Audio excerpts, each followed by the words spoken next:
tengo un tema que de hecho es un tema que está relacionado con la última meditación que di el mes pasado y que de alguna manera en esta mañana pues iniciaría una nueva serie de meditaciones.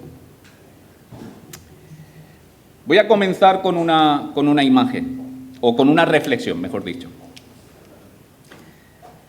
Si estuviéramos en una batalla, ¿creéis que es oportuno preguntarse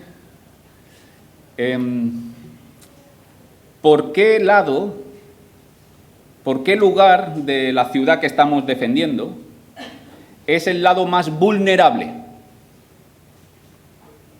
Por ejemplo, si estamos en una batalla, creo que es lógico que nos preguntemos ¿dónde creemos que el enemigo puede estar o va a intentar atacarnos con mayor fuerza? Que suele ser el lugar más débil, ¿verdad? Si tenemos unas altas murallas, pero en una zona de la ciudad tenemos las murallas un poquito, digamos, mal cuidadas, débiles, pues sabemos que ahí vamos a tener que prestar mucha atención. ¿Lo que estoy diciendo se entiende? ¿Sí? Tiene lógica, ¿no? En una batalla cabe preguntarnos cuál es el área por la que posiblemente el enemigo vaya a atacarnos con mayor insistencia, con mayor intensidad, porque sabe que puede hacer mayor daño. Pues me gustaría que pudiéramos trasladar esa idea a la batalla espiritual. ¿Cuál es en tu vida, y también nos lo podíamos preguntar a nivel de iglesia, cuál es en la vida de la iglesia el lugar más vulnerable por el que el enemigo, el adversario, puede atacar con mayor intensidad? ¿Te lo has preguntado alguna vez? Porque creo que es una pregunta pertinente. Si estamos en una batalla, creo que es pertinente preguntarnos por dónde el enemigo nos va a atacar con mayor intensidad. Y quizás tú, como yo, de una primera visión podamos pensar, bueno, esas debilidades personales que uno tiene. No sé, a lo mejor en tu caso es la pereza, en el caso de otra persona es el orgullo. Sin embargo, yo creo que la Biblia, más allá de esas cosas particulares que cada uno podemos tener, como el talón de Aquiles, la parte más débil, donde tenemos más debilidad, yo creo que la palabra nos enseña, y esta es la propuesta que os quería hacer, que la área fundamental de la batalla espiritual que tenemos es la mente.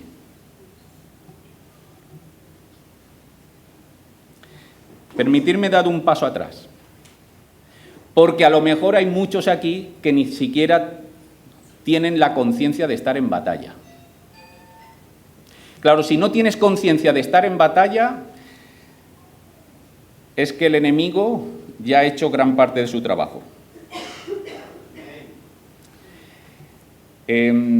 Permitirme simplemente hacer una referencia rápida, pero no hace falta haber estudiado griego, no hace falta haber ido a un seminario teológico y haber estudiado interpretación bíblica. Una mera, sencilla lectura de la Biblia descubre uno que decirle sí a Jesús es empezar una batalla.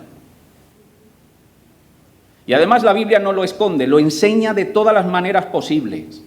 Así que si tú estás viviendo una fe, un camino, un peregrinaje en la fe, pero no tienes batalla o no tienes conciencia de estar en una batalla espiritual, te animo a que despiertes, porque eso no casa con nada de lo que dice la Biblia. Mirad, Jesús, en el tiempo en el que Él estuvo ministrando en la tierra, rápidamente los evangelios nos muestran que de la misma manera que se fue haciendo popular y se fue haciendo conocido por sus palabras, por sus hechos, al mismo tiempo empezó a recibir oposición. Y los evangelios esto lo dejan bien establecido. Y Jesús dirá que no penséis que el siervo es más que el maestro. Que si al maestro, a él, le han hecho lucha, oposición, a vosotros también, a nosotros también sufriremos oposición.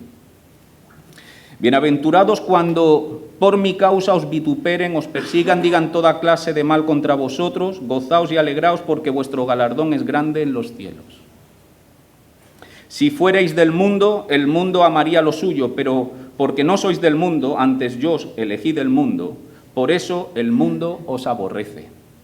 Acordaos de la palabra que yo os he dicho, el siervo no es mayor que su señor, si a mí me han perseguido, también a vosotros os perseguirán. Batalla hay. Pedro dirá, amados, no os sorprendáis del fuego de la prueba que os ha sobrevenido. Como si algo extraño aconteciese. No es algo extraño. El fuego de la prueba no es extraño. La oposición, la lucha, no es algo fuera de lugar. Pero sobre todo Pablo es el que con mayor insistencia va a explicar esta idea.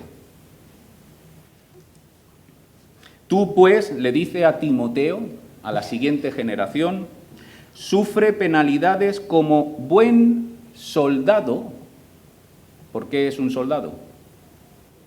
¿Cuándo se necesitan los soldados? En la batalla, ¿verdad?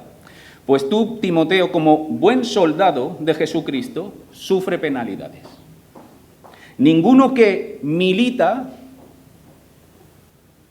se enreda en los negocios de la vida a fin de agradar a aquel que lo tomó por soldado. O dirá Pablo, no tenemos lucha contra carne y sangre, sino contra potestades. Luego tenemos lucha. O dirá, vestíos de la armadura de Dios. ¿Por qué hay que ponerse una armadura? Porque estamos en una batalla, para que podáis hacer frente a las acechanzas del diablo. Si tú no tienes conciencia de estar en una batalla, entonces permíteme decirte que es que el enemigo, el adversario, ya te ha derrotado en gran medida. Ahora, volviendo atrás, si eres de los que estás convencido de que decirle sí a Jesús es decir sí a ser soldado por el reino de Dios y entrar en una batalla, vuelvo a hacer la pregunta. Es necesario que pienses por qué, de qué manera el enemigo va a buscar hacerte más daño. Y yo, como he comentado antes, quiero proponer que la palabra enseña que a pesar de que el enemigo, el adversario, Satanás, puede hacer zancadillas en muchas áreas de la vida, el área fundamental que él hace, que él utiliza, es la mente. A veces cuando uno piensa en la guerra espiritual, lo que piensa es que Satanás te va a poner una desgracia o te va a enviar una enfermedad. Puede hacerlo. Yo no digo que no sean formas que Satanás tiene de poner palos a la rueda, pero digo que la Biblia enseña que su arma fundamental es el engaño. Que lo que busca ante todo y sobre todo es influir en cómo piensas. Porque si influye en cómo piensas, si es capaz de entrar en la forma que tú tienes de razonar, entonces te domina. Dice el Proverbios 23:7, porque cuál es su pensamiento en su corazón, tal es él. Así somos tú y yo. Lo que tú piensas da forma a tu carácter. Lo que tienes en la mente es lo que va a nutrir tus motivaciones. Lo que tú razonas es como tú vas a valorar la realidad. Así que Satanás, escuchadme, el enemigo no tiene por qué tomar posesión de ti. No tiene por qué aparecerse en una noche de lluvia y asustarte. No necesita hacer todas esas cosas de las películas de Hollywood. No lo necesita. No digo que no lo pueda hacer, digo que no es su afán número uno. ¿Sabes lo que necesita? Influenciar cómo piensas. meter una duda, hacer que asumas como verdad cosas que no son verdad. Piensa por un momento, hermano, hermana que me escuchas. Todos los pecados no comienzan en la mano, comienzan aquí. Todas las desviaciones no comienzan en los pies, comienzan aquí. Y Satanás puede estar muy contento de que vayas a todas las reuniones de la iglesia, que cantes todas las alabanzas. Pero si tiene tu mente, si tu manera de pensar es conforme a su criterio, entonces la batalla espiritual la tiene ganada. Por eso creo que es bueno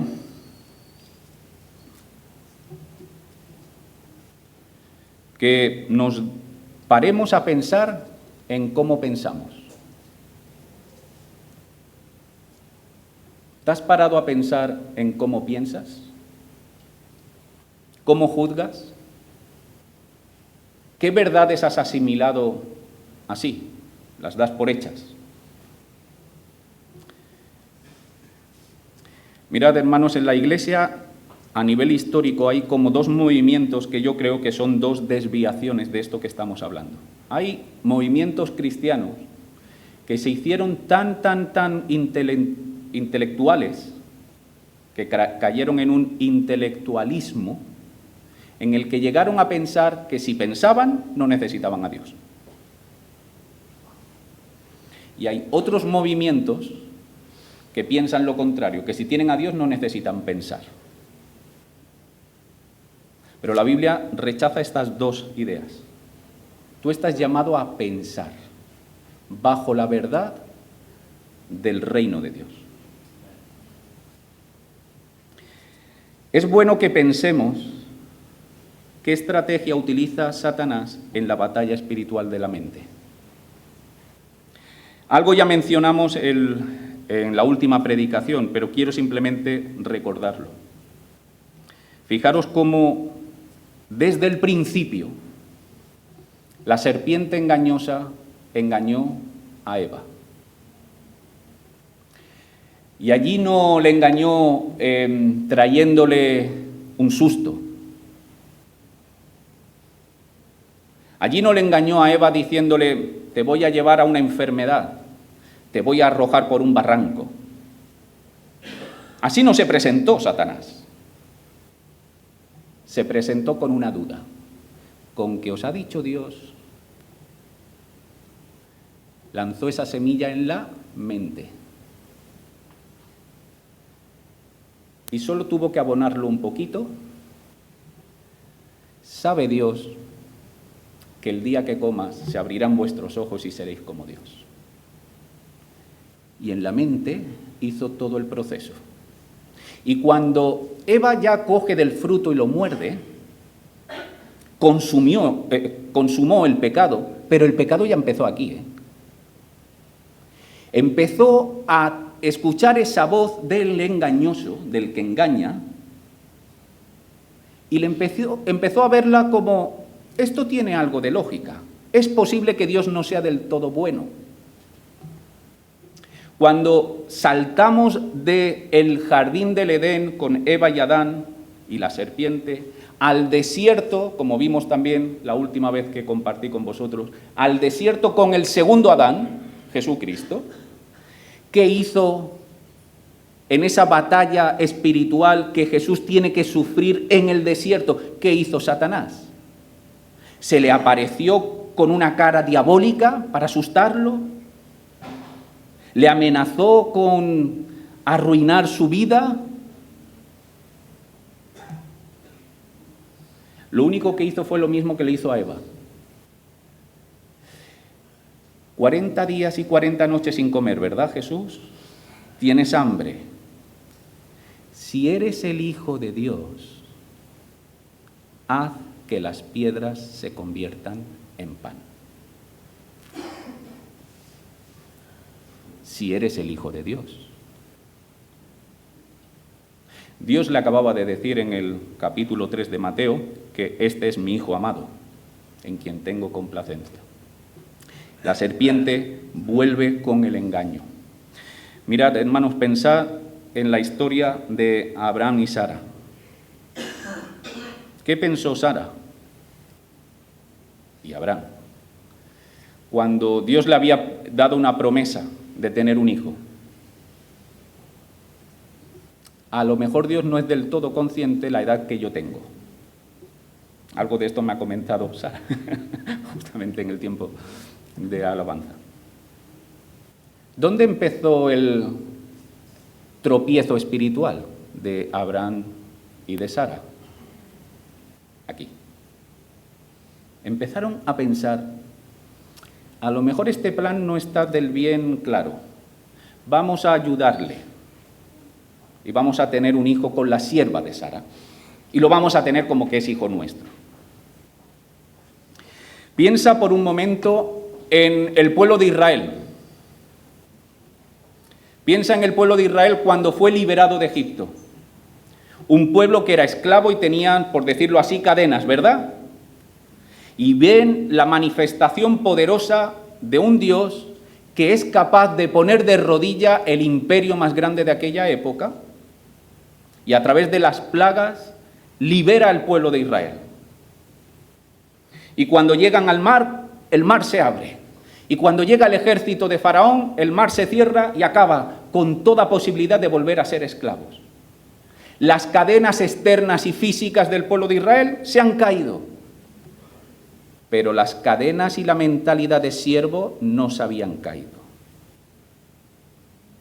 Y rápidamente el pueblo vuelve a decir, ojalá pudiéramos volver a Egipto, porque echo de menos la carne y las cebollas de Egipto.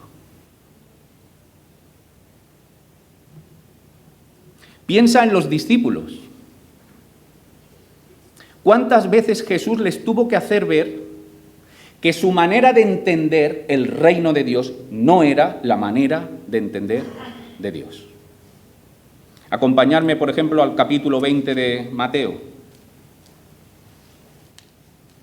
Mateo capítulo 20.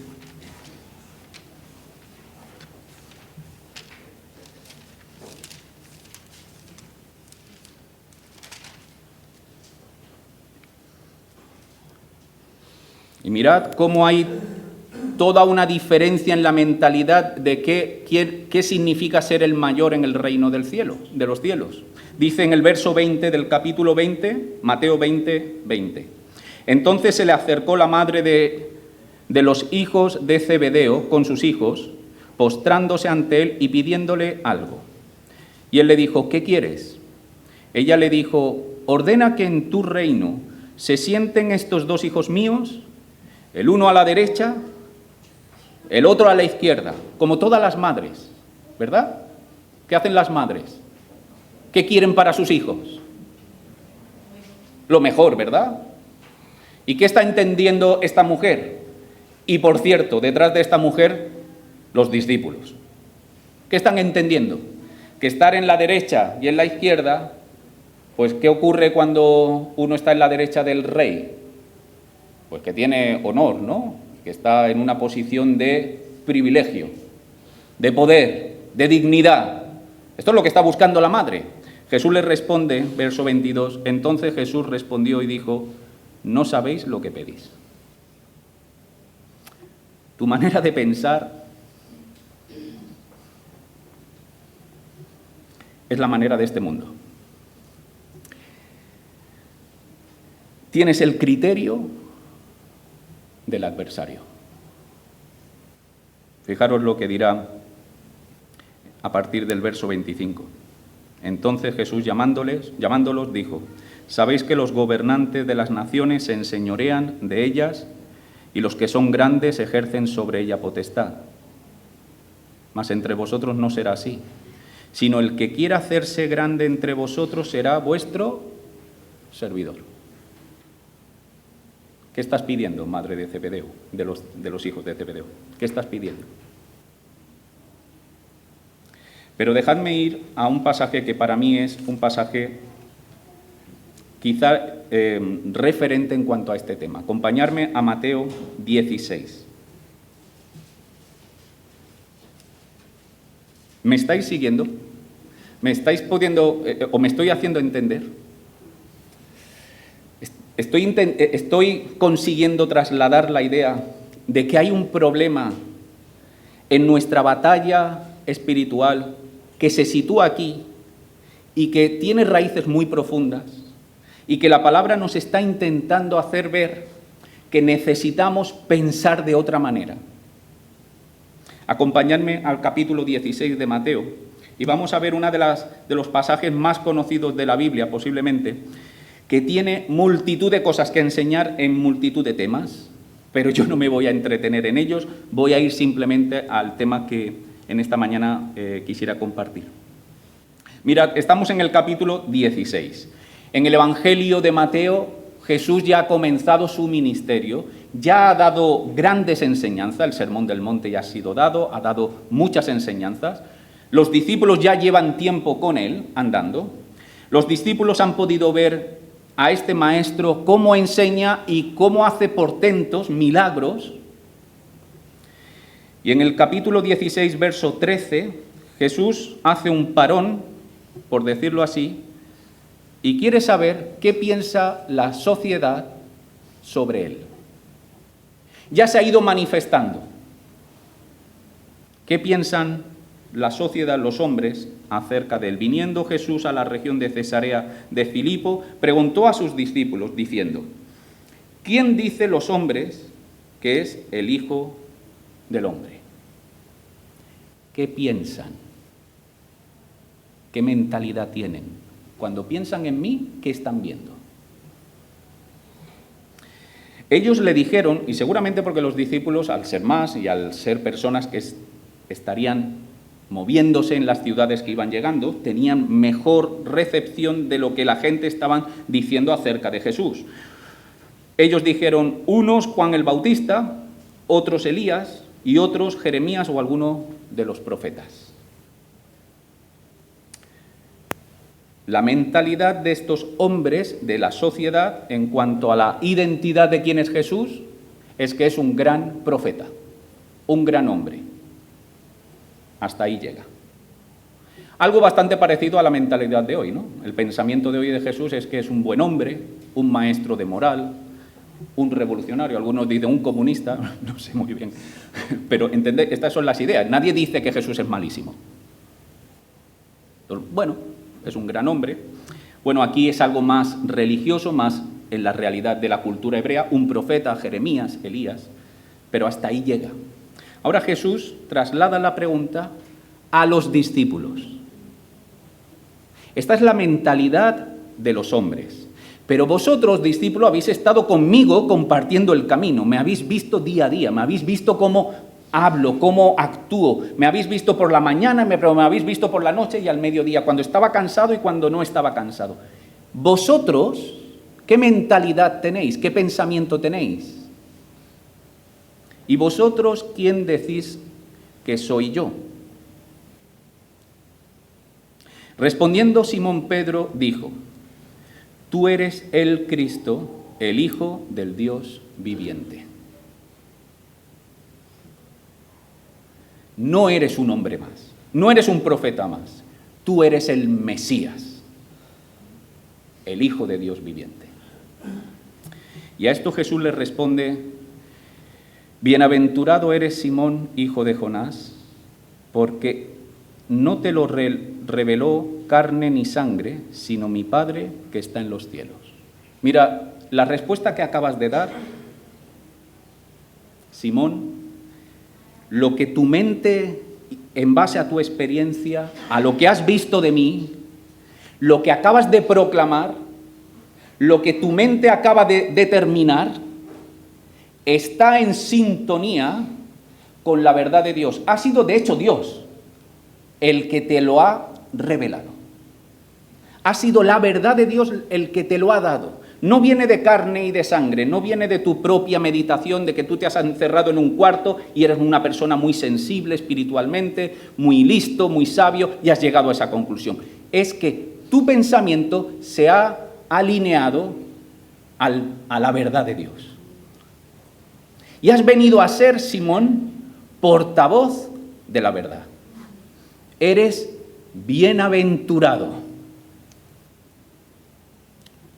Pero el autor de Mateo, con mucha sabiduría, nos pone una escena siguiente. Y en la escena siguiente nos va a dar el contraste. Verso 21. Desde entonces, esto lo ha dicho en el verso 17, ¿verdad? Bien, verso 21, la siguiente escena. Desde entonces comenzó Jesús a declarar a sus discípulos que le era necesario ir a Jerusalén y padecer mucho de los ancianos, de los principales sacerdotes y de los escribas, y ser muerto y resucitar al tercer día. Aquí hay revelación también. Aquí la palabra, la verdad, el verbo de Dios está revelándose, está mostrando la verdad, les está anunciando la verdad. El Mesías va a ser rechazado y va a ser muerto, y al tercer día va a resucitar. Ahora, fijaros cómo en el verso 22, el mismo discípulo, Pedro, fijad lo que va a hacer. Entonces Pedro, tomándolo aparte, comenzó a reconvenirle, diciendo: Señor, ten compasión de ti, en ninguna manera esto te acontezca. Pero él, volviéndose, Jesús, volviéndose, dijo a Pedro: quítate de delante de mí, Satanás. Me eres, en la batalla que tengo por delante, Pedro, en la batalla que tengo por delante me eres un tropiezo. Porque no pones la mira, y la idea es, no estás pensando, tu razonamiento, tu forma de entender, no es conforme a las cosas de Dios, sino conforme a las cosas de los hombres. No pones las miras en las cosas de Dios, sino en la de los hombres. ¿Os habéis fijado lo que está haciendo Mateo? Pedro, en un momento, su experiencia conecta con Dios, con la verdad. Y Pedro es portavoz de la verdad.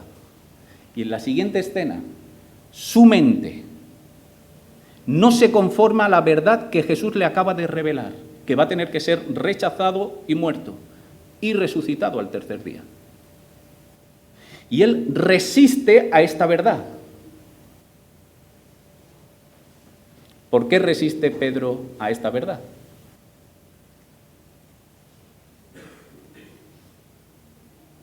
Porque es una verdad que no encaja con la manera que él tenía de pensar sobre el Mesías. Las expectativas que él tenía del Mesías, esta verdad no encaja. Para él el Mesías era la manifestación de un rey que iba a unificar todo el pueblo de Israel, iban a hacer una batalla contra la ocupación romana, iban a recuperar Jerusalén y se iba a sentar en el trono y iba a reinar. Eso es lo que iba a hacer el Mesías. Y cuando Dios le revela que no, que la verdad es que va a ser desechado por las autoridades, muerto y resucitado, no encaja la revelación de Dios con su verdad aquí. Y tiene dos maneras que son las tuyas y las mías. Tienes dos opciones. O acomodas tu pensamiento a la verdad de Dios, o intentas acomodar la verdad de Dios a tu pensamiento. ¿Y qué hace Pedro? Resiste la verdad y reconviene a Jesús. Jesús, no. Tú te vas a tener que amoldar a mis expectativas. ¿Me estoy explicando? Porque eso es lo que tú y yo hacemos, ¿eh? Cuando Dios nos da de su verdad, tenemos dos opciones. O la aceptamos y acomodamos mi manera de pensar a la verdad que Dios me ha dado, o buscamos, que es lo que muchas veces hacemos, que la verdad de Dios se acomode a mi verdad. Y es lo que Pedro va a intentar. Ahora fijaros las palabras tan duras que Jesús va a utilizar. Pedro, quítate de delante de mí. Si cuando ha sido portavoz de la verdad ha dicho bienaventurado, ahora es apártate. Le dice que se aparte porque viene a ser colaborador de Satanás. ¿Por qué es colaborador de Satanás? ¿Te lo has parado a pensar? Porque cuando Pedro quiere reconvenir a Jesús, le dice estas palabras: ten compasión de ti. Y esa es la tentación con la que Satanás ya tentó a Jesús. Jesús, ¿tienes hambre? Ten compasión de ti. Haz que las piedras se conviertan en pan. Ahórrate la cruz. Ten compasión de ti. Por cierto, es lo que Satanás sigue susurrando a tu oído y al mío. Ten compasión de ti. Pobrecito mi orgullo, que me han ofendido. Mira lo que me ha dicho Sara. Mira qué mal me mira Antonio. Ten compasión de ti. Y empezamos a pensar. Y Jesús identifica rápidamente, aunque sea un discípulo suyo, que esa manera de pensar, esa mentalidad, es de Satanás. Ahora fijaros que el pasaje termina diciendo que esta manera de pensar, dice Jesús, es de los hombres. No pones la mira en las cosas de Dios, sino en la de los hombres. Es la manera común nuestra. No es Pedro, que era alguien que tenía una manera muy particular de pensar. No, esta es tu manera y es mi manera de pensar. La que hemos asumido porque vivimos en el reino de este mundo y nos hemos criado en los valores y en la mentalidad y en el razonamiento y en la filosofía y en la cultura de este mundo. Y es la manera de pensar que tú y yo tenemos. Por esto, este pasaje nos deja con un gran problema. Nuestros pensamientos, nuestras ideas, no son la verdad, pero creemos que son la verdad. Dice Proverbios: hay camino que al hombre le parece derecho. Hermanos, lo que Pedro estaba haciendo aquí no lo estaba haciendo para ponerle una zancadilla a Jesús. Él creía que le estaba ayudando. Tú eres el Mesías, tú quieres implantar el reino. ¿Cómo me hablas de morir? No, tú tienes que tomar otro camino. Tú tienes que tomar el camino de ir a Jerusalén, manifestarte. Él creía que era el camino recto. Pero su criterio estaba torcido. Hay caminos que al hombre le parece derecho, dice Proverbios 14:12, pero su fin es camino de muerte. Este es el problema tuyo y mío, que tu manera de pensar y la mía, muchas veces vemos lo recto, lo que en realidad es camino de muerte. O el gran pasaje de Proverbios 3:5, fíate de Jehová de todo tu corazón y no te apoyes en tu propia manera de pensar, en tu propia prudencia. ¿Qué podemos hacer? Si yo tengo esta forma de pensar que está torcida, si estoy en una batalla donde sé que Satanás va a utilizar mi manera de pensar, ¿qué podemos hacer? Acompañarme rápidamente a Romanos 12, seguramente pasaje que muchos ya tenéis en la mente, porque creo que Pablo aquí nos da una clave bastante conocida de cuál es nuestra misión en este terreno. Romanos 12, versos 1 y 2. Pero antes de leer estos versículos, permitirme decir algo para situar este pasaje. Por 11 capítulos, Pablo ha estado explicando las verdades de Dios en cuanto a quién es Dios y cuál es su plan de salvación. 11 capítulos explicando el Evangelio en detalles. Termina, verso 11, 33, oh profundidades de las riquezas, de la sabiduría, de la ciencia de Dios. ¿Quién puede enseñar a Dios? Lo que Dios está haciendo está en un entendimiento que es inalcanzable. Ahora viene el verso 1 del capítulo 12 y comienza con un así que, y los que hacen el discipulado conmigo saben que a mí estas partículas me llaman mucho la atención, ¿verdad, Abel? Porque ¿qué quiere decir así que? Hay una lógica. Os he contado todo esto. Así que, como conclusión, lo que voy a pedir de vosotros es esto. Os ruego, por la misericordia de Dios, que presentéis vuestros cuerpos en sacrificio vivo, santo, agradable a Dios, que es vuestro culto racional. Vuestro cuerpo. Como un sacrificio vivo. Los sacrificios normalmente no estaban vivos. Se cogían y se mataban, ¿verdad? Pero Jesús acaba de explicar pero Pablo acaba de explicar que Jesús es el Cordero que ha muerto. Tú ya no necesitas morir. Pero tu cuerpo está al servicio de Dios. Pon tu cuerpo como un sacrificio, como una ofrenda en vida. Pero esto en cuanto al cuerpo. Pero el verso 2 va en cuanto a la mente. No os conforméis a este siglo. Y evidentemente esto es la mente, porque este siglo, que quiere decir esta cultura, este tiempo que nos rodea, en el que vivimos, este mundo, no nos quiere dar forma físicamente. Sino la idea aquí es una forma de pensar. Este mundo está cogiendo y a través de una presión en tu mente, películas, anuncios, conversaciones con los compañeros de trabajo desde pequeño, cosas que vas escuchando en la calle, canciones, novelas, va metiendo una presión para darle forma a tu manera de pensar,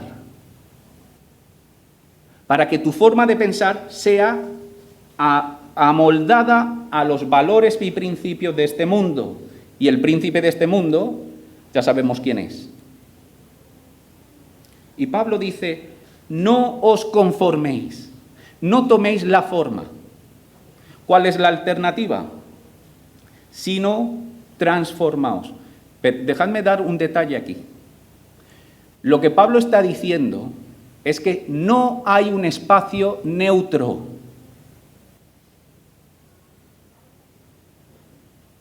No hay un espacio neutro. O estás conformado a este mundo o estás transformado. Y si no estás siendo transformado es que estás siendo moldeado a este mundo. Y Pablo dice, no os conforméis, sino transformaos. Esta es la batalla. Esta es la solución. No te conformes, sino transforma. La palabra transformar aquí, sino transformaos, seguro que lo habéis escuchado muchas veces, metanoia es la palabra que se utiliza como metamorfosis, el cambio desde lo profundo. Lo que quizá a veces no se comenta es que esta palabra también se utiliza como arrepentimiento. En el griego, metanoia también sirve como un cambio de vida. Yo iba en una dirección y cambio. Arrepentimiento. Esto es lo que sucede con el hijo pródigo. Que está el hijo menor, en la parábola del hijo pródigo, que estando comiendo con los cerdos dice que volvió en sí.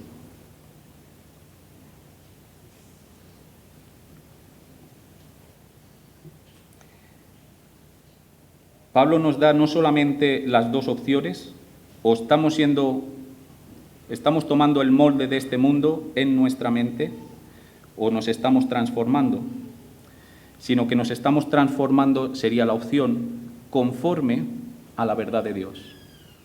Ahora, fijaros lo que dice aquí, por medio de la renovación de vuestro entendimiento.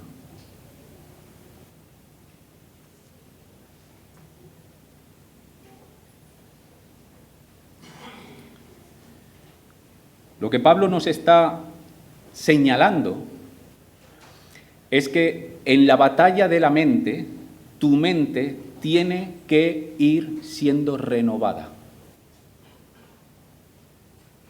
Tu entendimiento va a tener que ser renovado. Y creo, hermanos, que a veces esto no lo tenemos del todo asimilado. Seguimos queriendo transformar nuestras formas de hacer, pero no nuestra forma de pensar. La pregunta es, ¿cómo podemos renovar el entendimiento? Pablo nos ha dicho, transformaos mediante la renovación de vuestro entendimiento. ¿Cómo puedo yo renovar mi entendimiento? Y esta es la pregunta que Dios mediante me gustaría utilizar para próximas predicaciones, pero quiero dar una respuesta en esta mañana y con esto voy concluyendo. Acompañarme a la segunda carta a Corintios. Segunda de Corintios, capítulo 10. ¿Cómo podemos renovar el entendimiento para que podamos ir siendo transformados y no permitir que este mundo ponga en nuestra manera de pensar ideas, patrones de pensamiento que nada tienen que ver con la verdad? ¿Cómo lo podemos hacer? Me gustaría que pudiéramos ir a 2 de Corintios 10 y vamos a leer los versos del 3 al 5. 2 de Corintios 10, verso 3 al 5, pero de nuevo permitirme que haga situar esta porción que vamos a leer en lo que Pablo está diciendo en esta carta. No sé cuántos han leído la segunda carta de Corintios, pero es una carta muy peculiar. Es una carta donde Pablo se está defendiendo porque los corintios, que es una iglesia con muchos defectos, por decir así, o pecados, están menospreciando a Pablo. ¿Sabéis por qué lo están menospreciando? Porque Pablo no se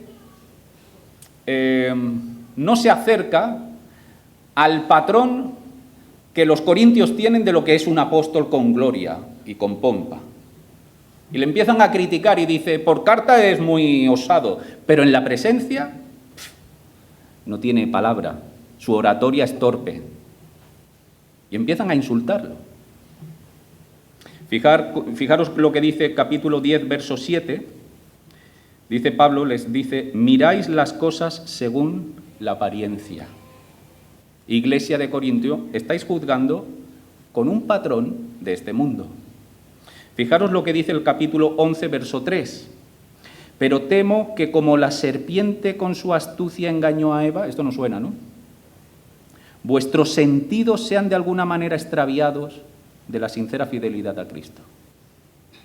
Iglesia, estáis juzgando mi ministerio con un patrón del diablo, torcido. Esto es lo que a Pablo le importa, ¿eh? Pablo no escribe la segunda carta a los corintios para defenderse porque se siente dolido por cómo lo han tratado. Pablo está escribiendo porque ve el peligro de una iglesia que está perdiendo la batalla espiritual porque está asumiendo patrones de mente de este mundo. Vamos ahora al verso 3 del capítulo 10. Pues aunque andamos en la carne, no militamos según la carne.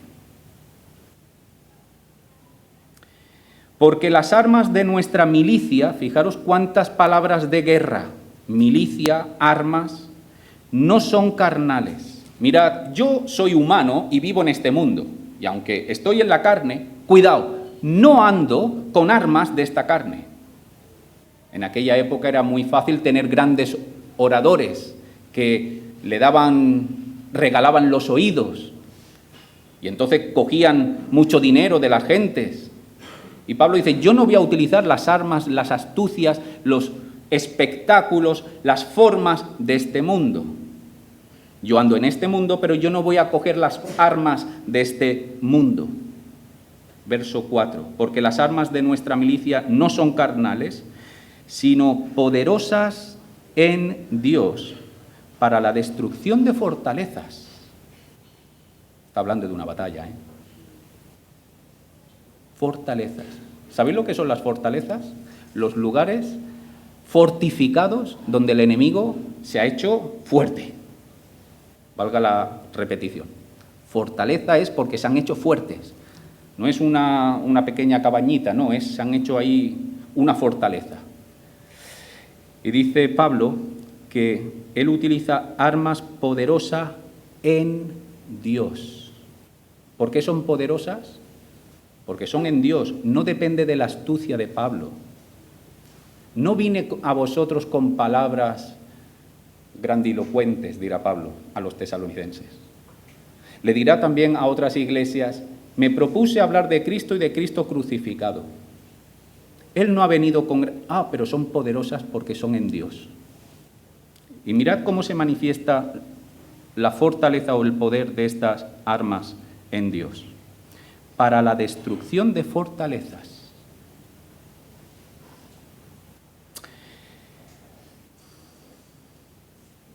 El poder se manifiesta en destrucción de fortaleza en dos fases. Verso 5. Derribando argumentos y toda altivez que se levanta contra el conocimiento de Dios. Mira, las armas que yo utilizo son verdad en Dios y son poderosas. Son tan poderosas que cogen esos argumentos que tú tienes en la mente y los derriba. Los golpea con tan fuerza la verdad de Dios que hace que tus fortalezas mentales, los argumentos, se vengan abajo.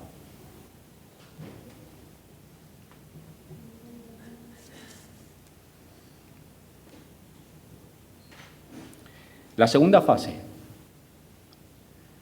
y llevando cautivo todo pensamiento a la obediencia de Cristo. Hermanos, sé que estoy siendo un poco denso en esta mañana, pero vuelvo a la pregunta, ¿cómo podemos renovar el entendimiento? Pablo aquí nos da dos ideas.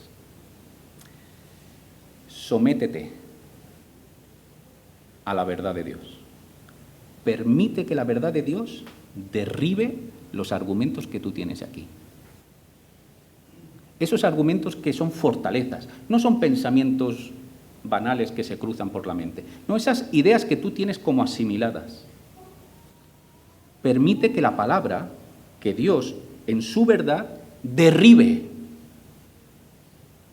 esas cosas que tú tienes como bien seguras, bien claras, esto es recto, y que Dios te dice, no lo es. Sométete y permite que lo derribe. Así vas a poder renovar tu mente y vas a poder transformarte y no moldearte a este mundo.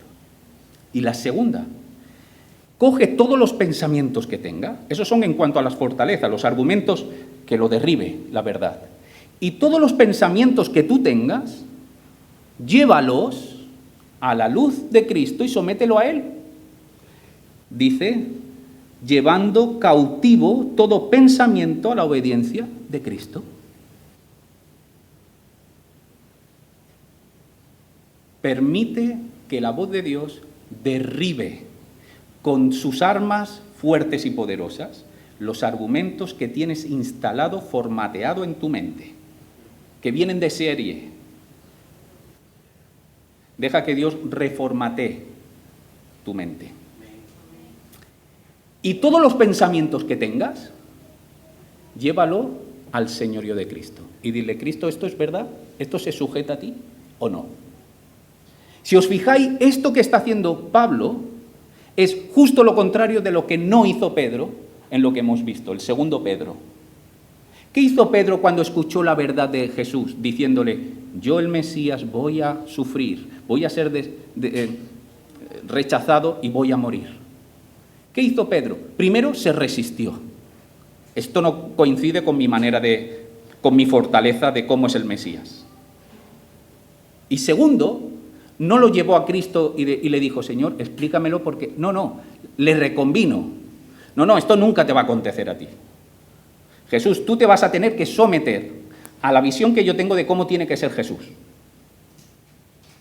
Y ahora aquí vemos a Pablo haciendo justo lo contrario. Si queremos renovar nuestra mente y ser transformados. Termino. Mirad, el Hijo de Dios, el pueblo de Dios, la Iglesia, está en una batalla. Es una batalla donde uno de sus frentes principales, vitales, si no el principal, es tu mente.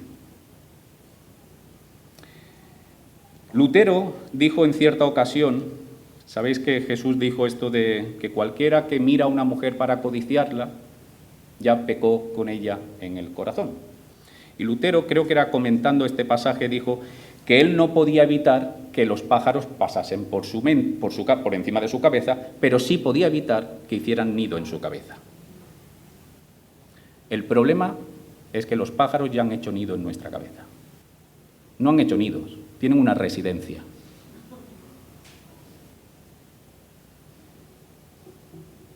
Esta es la verdad que tú tienes y que yo tengo. ¿Cuántas fortalezas de este mundo tienes ya instaladas? Lo importante es ser feliz. Si no miro yo por mí, ¿quién lo va a mirar? Mientras no hagan daño a nadie. Nadie tiene derecho a decirme lo que puedo hacer y lo que no puedo hacer. Mi cuerpo es mío. Ser libre es hacer lo que yo quiera.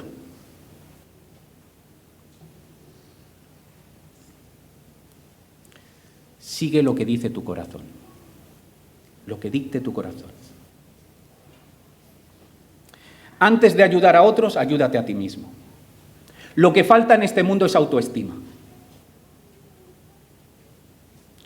La verdad se encuentra en uno mismo. Pasárselo bien en ferias es emborracharse. ¿Cuántas verdades tenemos ya asimiladas y que son fortalezas que el poder de Dios tiene que derribar? Que hemos asimilado como el camino recto, pero que son caminos de muerte.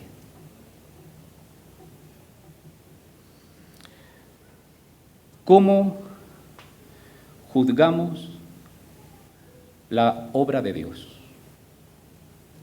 Hemos hablado de los corintios que juzgaron a Pablo de una forma torcida. Y Pablo le tienes que hablar estos versos que hemos estado meditando, el verso 3 al 5. ¿Cómo juzgas tú la obra de Dios?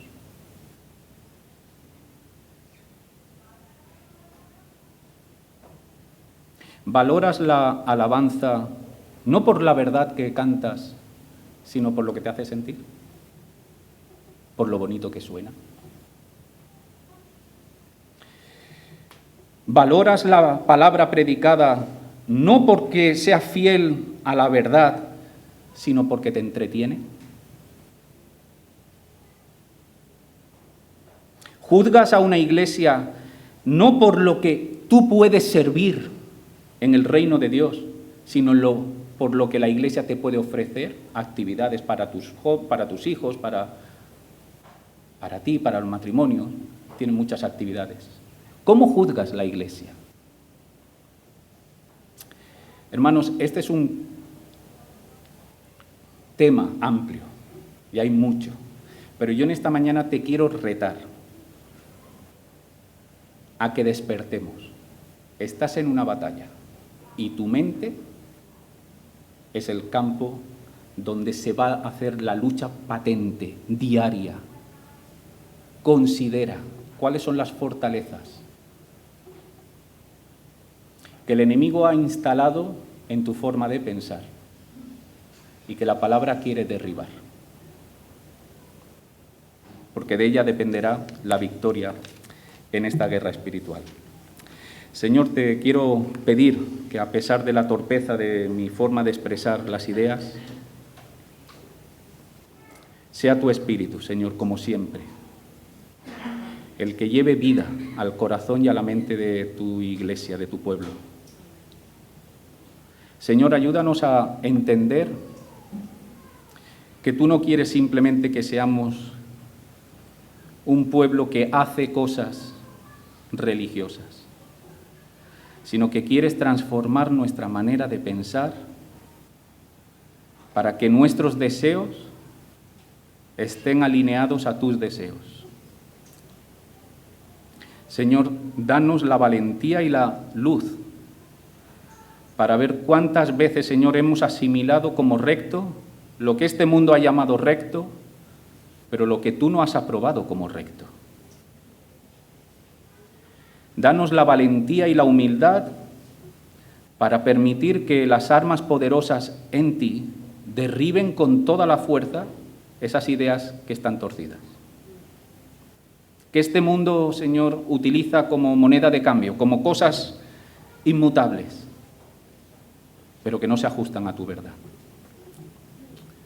Y ayúdanos, Señor, a entrar en la disciplina de llevar todos nuestros pensamientos cautivos a ti, para que tú verdaderamente seas nuestro Señor. En el bendito nombre de tu Hijo. Amén.